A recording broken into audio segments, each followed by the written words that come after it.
me that story of going down to the mill with your mom to buy clothes. And, you don't have to say. Judy. Don't have the details about the store, but mostly we want to tell about the tower. Yeah. Okay. But look at me.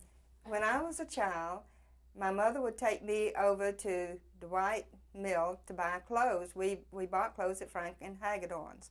And this was by the Dwight Mill. That was a beautiful building.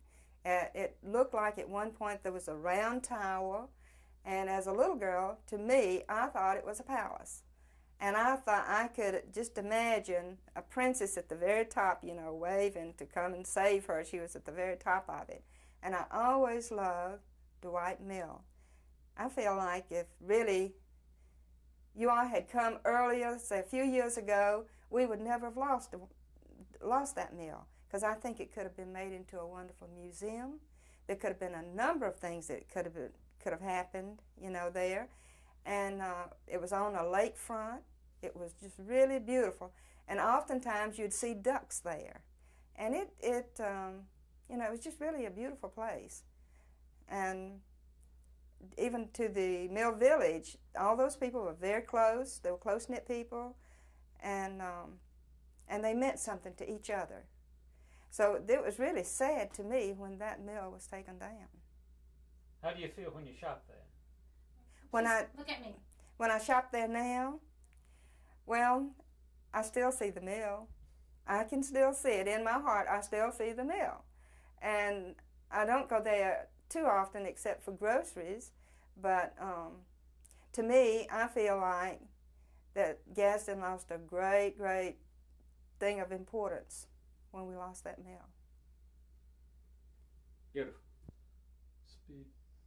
Okay. This will be room tone for the following interview that we just did here. Take 9, David. Yeah, take 9, David.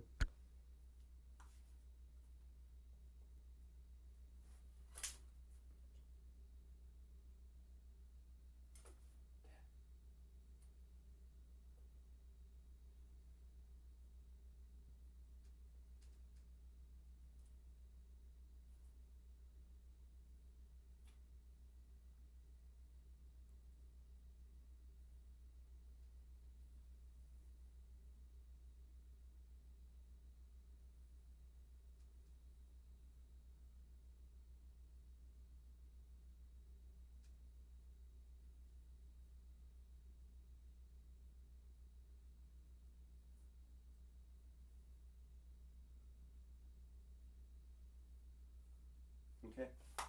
Okay, hold on just a moment. About your experience with unions in the Dwight Manufacturing Company. Had a lot of fun on it. Tell about... Expected every day to get run off for it, but... Now let's start over again, and I want you to say I had a lot of fun out of being in the union, all right? Well, I had a lot of fun being in the union.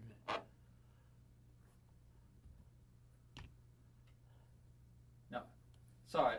Let's start again. But I know that the government that was backing us then. I didn't care if I got run off. I know I did. We had one boy in the spinning room got run off for broken the union. When did you start in the union here at Dwight? First that they ever started, me and Jack Jolly come over here. We had organized, lived on Alabama Avenue, and we went to see him, talked to him about it. Well, we had got him so enthused. They was the headquarters was in the hospital at that time, the Alabama unions. They had their headquarters in the hospital. He went back there and told them how that, well, they probably send somebody over here So we got a lot of car group help. Didn't talk to nobody else because we know you all the ones in the car group that we felt we could talk to and trust, because if we had some, didn't run to the boss or whatever other thing.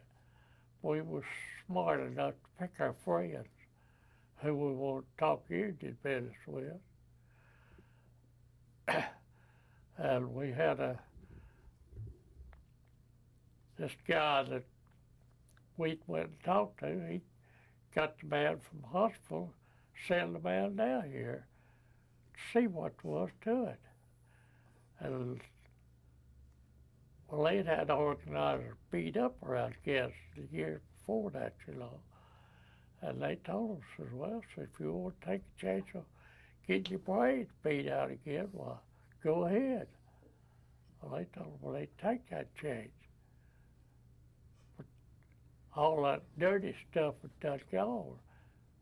A lot of the people that was in on it, they had done gone. Now, who were your best members in 37, 38? Huh? That was in 1937, 38? Yeah, something like that. I don't remember what year. But it was after 34. Oh, yeah. When did you first start organizing in the mill? Oh, we started that. I don't remember just when.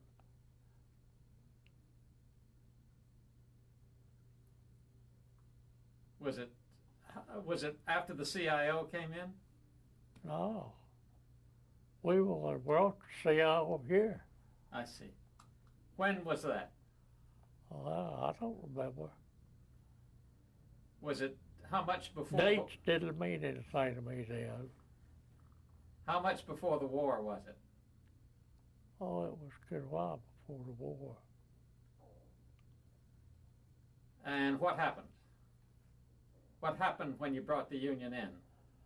Well, we just kept working with it. That one boy got fired. He worked in the car group. They fired him for writing up union numbers. But they went before the labor board. They got a trial on it. They gave him his job back, paid him for all of his back time. And that's what put the union over then. They seen that we actually did have backing of the government. Now, you told us the other day. When I first started wearing one but 7 of us would wear a badge in the mill at night, and all of them were from the car group. That's where the union started, in the car group. It was a long time before we could ever get a spiller or weaver or anything else interested in it. Because they'd lost the loud nerve not tried. But we got the car group pretty well organized. Of course, they had people work in different parts of the mill. And that's what way we got it started all over the mill then. But we done that, the car room, picker room, organized before any of the other departments was organized. They say we got by it, then that gives them courage. We just signed them up on cards. There was, I think, about 15 of us paid to join. When we joined, we paid the dues. And after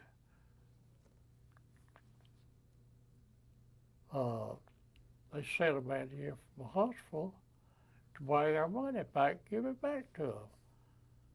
We had a meeting at the technology steelworker union hall. And they wasn't expecting nobody there, but we had over 50 people hang around that hall waiting. And inside, some of them were scared to hang around the outside, scared some of their bosses to see them, but they'd go inside. Some of them, like myself, didn't give a read. Now, you told us the other day that when you went into the mill, you wore your badge on your shirt. Could you tell us about that? Yeah, we had a company badge we had to wear, and I just pinned a big old CIO badge right beside of it. Went by the watchman. Boy, he took a second look at me. See what that was? I had to CIO. Went to the mill. I wore a little cap with the bill turned up, took that badge and pinned it right on my bed. And my job started right in the big alley where all the bosses met. The first and second shift bosses would meet there in the big alley, the overseer, Mr. Turner, and Mr. Moody, he was up there. They looked around and see me with that badge on my, and old man Moody wanted Mr. Turner to come over and run me off. He says, now listen, Mr. Turner says the government gives the people the right to belong to a union if they want to. And I'm not going to say a word to him. If you run him off, if you want anybody to run off, you go over and run him off too. But he didn't have the guts. Because they had sense enough to know what the government do for them. Because they'd done that pay us more for running him off. Put him back to work. Meantime, before he went back to work, he went to work at the steel plant.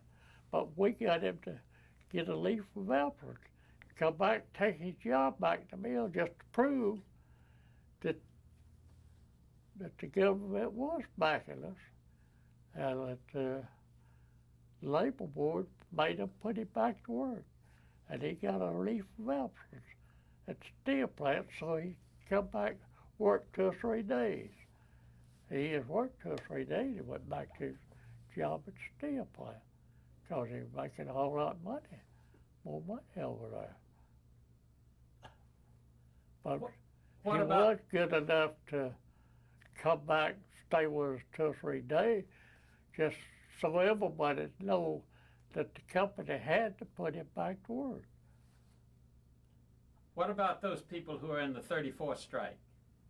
I don't know nothing about them. I didn't have one working there then. But you told us the other day that they were much slower to come into the union because they were afraid. Oh yeah, there's lots of it was. Could you say that for us again? Yeah, a lot of them were afraid to come back, have anything to do with the union. So we proved to them that it was safe, the government was backing us, the labor board was backing us. We proved it when they made him give that boy his job back and pay him for all the time he'd lost. Now, could you start that again and say the people who've been in the 34th strike were afraid, and then tell the rest of it, all right? Well, when we first started, the people that had been involved in that 34 union got a lot of people run off and thrown out of their houses, things like that. I could understand their thoughts of it, but I was just young enough, foolish enough then, not give a rid. Didn't know how I'd have made a living if they'd have run me off. But I just had guts enough to want to see something done, see better working conditions. Why did you want a union? Well, for more money, for one reason, and for protection from the bosses. If you didn't lick their feet firm, well, you're just liable to get run off as you was. You didn't know. You now don't guarantee your job.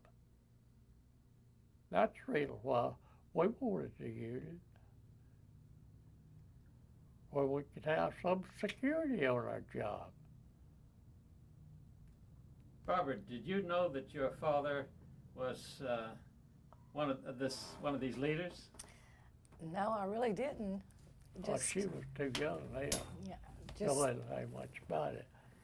the last few days he's been talking to me about it more. I knew a little bit that he was involved in the union, but I didn't know to what extent. And it sort of surprised me. Really. Why do you suppose he didn't tell you? Well, Daddy's never been one to really brag about things that he had accomplished. He just sort of went and took life day by day. So why didn't you talk to your children about that? About Well, your work in the union? They all knowed it. They knowed I had a hand in it. They didn't question me. I didn't feel it was necessary to talk to them about it. How did your wife feel? She must have known that it was risky. Well, she didn't care. Dad was boss. What was that, Barbara? Dad was boss. She never did try to interfere with me on nothing, except in speaking to other women. I could speak to another woman more than to blow her top.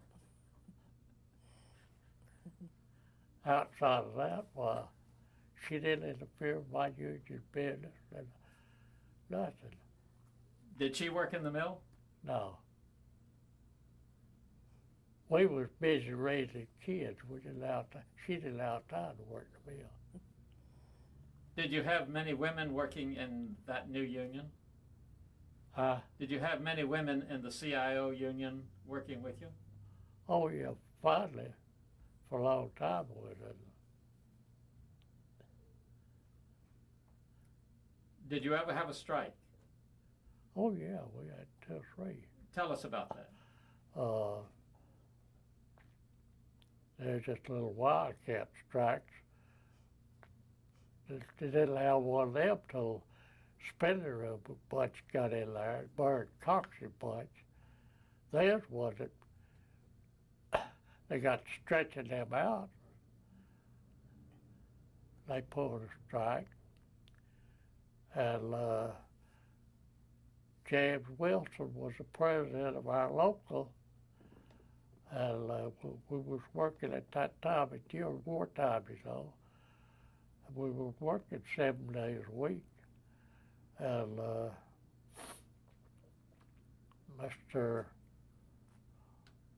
our general manager called, wanted to have a meeting, try to get something worked out on that deal. Well, we sent cars all over town trying to call some of the other union members, the other members of the officers of the union, and they couldn't get nobody. Couldn't find none of them nowhere. They was awful open somewhere. Well, me and James Wilson went up there and met with the I can't think of his name, but we met with him, and what they had stretched a bunch of the spinners out, and they pulled a wildcat, which you couldn't blame them because they just tried to really stretch them out. Well, me and James Wilson went up there and talked with the general manager, and couldn't find none of the other officers nowhere. So we went up and talked to him, and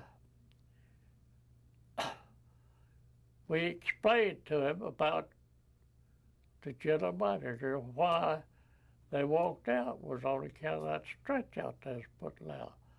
And James Wilson beat the table where we were sitting there. Told him to sit down, Mr. Whatever his name was, I can't remember it now.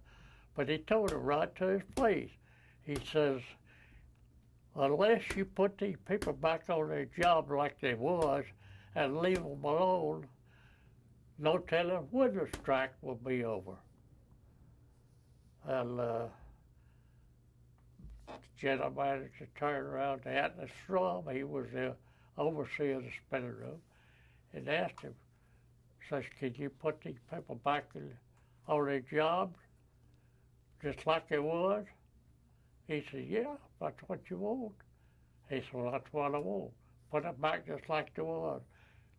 Let's get this strike settled so the government's leading the cloth bad. And just put it back like they was. And he asked us if we could get, that was on a Saturday, if we could get people to come in on second and third shift on Saturday, and the rest of us come in on Sundays. The first shift come in on Sunday morning. We told them we thought we could, and we called a special meeting, and naturally all the young folks didn't want to go in because they didn't like that working on Saturday and Sunday night. They tried to hold them out. And I got up there and told them, I said, well, I said, now, we've got the company to come up to agree that nobody will be fired for walking out. They put everybody back to work, and we got them to agree that they'd take that stretch out off of you. I said, if we expect the company to live up their part of the bargain, we've got to live up to ours. And they voted that they would go back to work. And they worked, of course, a lot of them laid out, but they had enough that they could get by with and run the mill that Saturday and Sunday night. Well, Sunday, everybody went back. Okay, Judy? Can we stop for a second? See, Sorry. not What's wrong? afraid. Well, they left. I'm sorry, he wasn't ready. You have to start again. Now, sir. Well, organizers told us to come out in the open and to wear our badges, our CIO badges.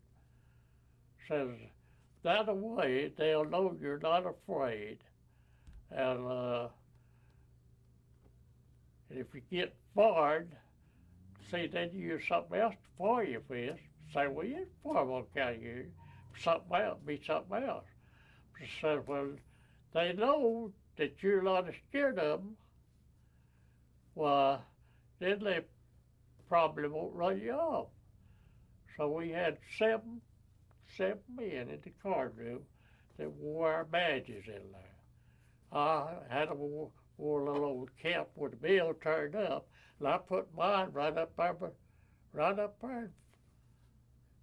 on my bill of my cap.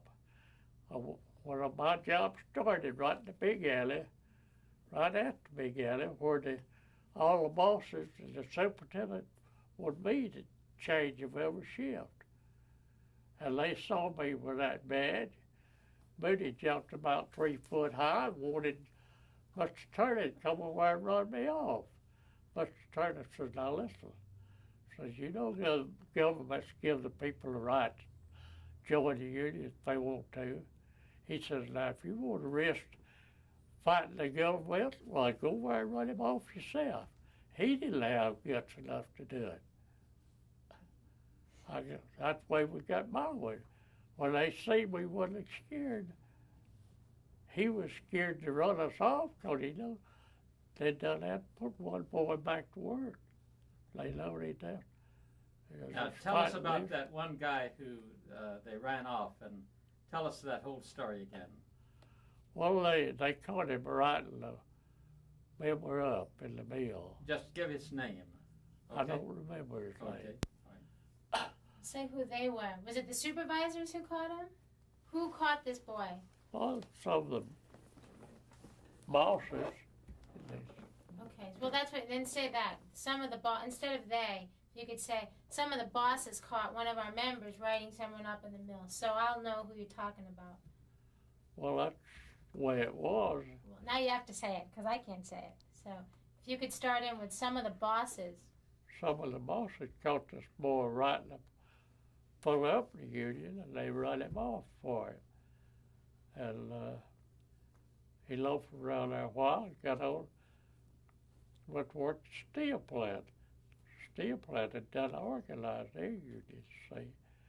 Oh, he just went on over and joined their union, went right on to work in the mill. But whenever we had a labor trial on it, the labor board sent a judge in here to hold a trial on that case, and we won our case. They had to put this boy back to work and pay him for every day he'd lost. And of course, they didn't pay him for what the days he worked in it. But they had to pay him for every day he loafed before he went to work at the steel plant. Well, we got him to get a relief of absence, come back over there, take his job back to prove to the rest of the bill that the government was backing us in there joining the union. And they had to put him back to work. He worked 2 or 3 days, and when he got his check they paid him his check, he went around showing it to everybody. The check that they paid him for all that time he'd loafed. What did those people say then who had been afraid to work with you before? Oh, boy, they went to flopping in the union just like everything. They seen. You couldn't blame them for that had been involved in the other strike. Seen so many people throw down their houses and things. Naturally, I would have been scared if I'd been working, I guess. But I wasn't working at the mill that time. I done quit, had an outside job. And, but we didn't know when we started but what we would get the same thing done. But we just, few of us cardroom people had guts enough to try, see how we'd come out with it. What gave you the guts? Huh? What gave you that guts? We're just born with it, I guess. Because I've always been, don't try to run no bluff on me. If I'm in the right, I'm going to fight for my rights. That's what we was doing then. We were trying to fight for our rights in the mill. We wanted to be treated like we was humans.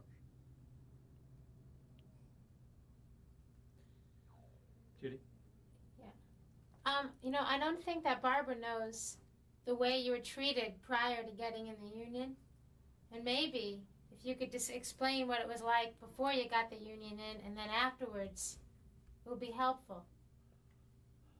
Well, I guess she's heard me talk enough about the way the bosses used. Of course, now, I got along with my boss good. He was good to me. But he seen I run my job, and I never did have no trouble with him. That's what hurt them so bad whenever they see me wearing that CIO badge. Well, didn't we give you a good job? I said, well, I thought you gave it to me because I done a good job. And I could do the work. I didn't know you was buttering me up or nothing.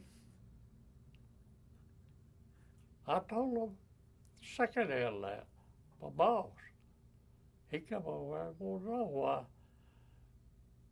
Of course, Moody sent him over. Moody didn't have guts. He was our